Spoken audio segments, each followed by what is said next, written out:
ایک شخص کی شادی ہوئی تو باوجود مالدار و صاحب ثروت ہونے کے بیگم کے نان نفقہ کے حوالے سے بڑی کنجوسی سے کام لیتا۔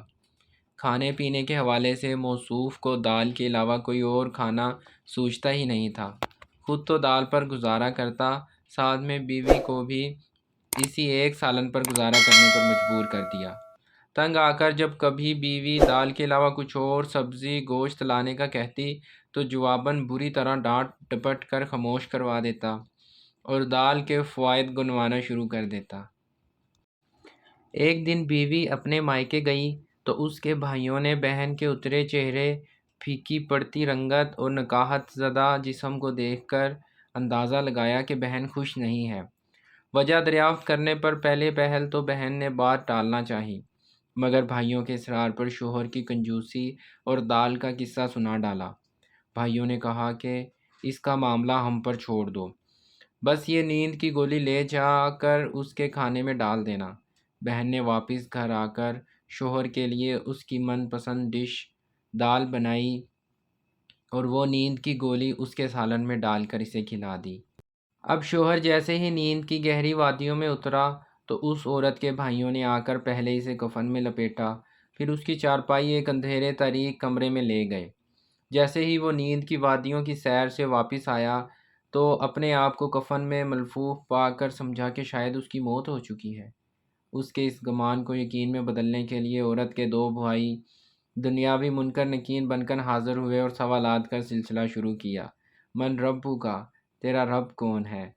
بخیل بولا ربی اللہ۔ انہوں نے پوچھا ما دینو کا، تیرا دین کون سا ہے؟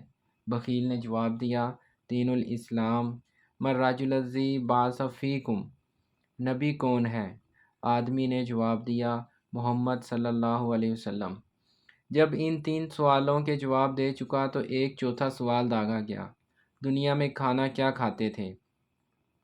اب کی بار جواب دیا میں نے تو دال کے علاوہ کوئی کھانا چکھا ہی نہیں کبھی۔ اب اس جواب پر یہ کہتے ہوئے اس کی پکڑ ہو گئی کہ دال کے علاوہ کبھی کچھ کیوں نہیں کھایا، جبکہ اللہ نے فرمایا ہے ہمارے عطا کردہ پاکیزہ رزق میں سے خوب جی بھر کر کھاؤ پیو، لہٰذا اب تمہاری سزا یہ ہے کہ تمہیں قیامت تک کوڑے مارے جائیں۔ اور یہ کہہ کر اس پر کوڑوں کی ایسی برسات کی گئی کہ بیچارہ بے ہوش ہو گیا۔ اب فوراً اسے واپس اسی جگہ لٹا دیا جہاں سویا ہوا تھا اور واپس کپڑے تبدیل کر دیے۔ جیسے ہی اسے ہوش آیا تو درد سے کراہتے ہوئے بیوی کو سامنے دیکھ کر حیرانی کے عالم میں بولا میں زندہ ہوں؟ ہاں تمہیں کیا ہونا تھا بھلا؟ ٹھہرو میں دال بنا کر لاتی ہوں۔ بیوی یہ کہہ کر مڑنے ہی لگی تھی کہ فوراً اس نے چلاتے ہوئے آواز دی نہیں نہیں دال نہیں، دال کا عذاب بڑا سخت ہے۔ اللہ نے فرمایا ہے ہمارے دیے ہوئے پاکیزہ رزق میں سے خوب کھاؤ اور پیو، اس لیے میں گوشت لے کر آتا ہوں، آج وہ پکائیں۔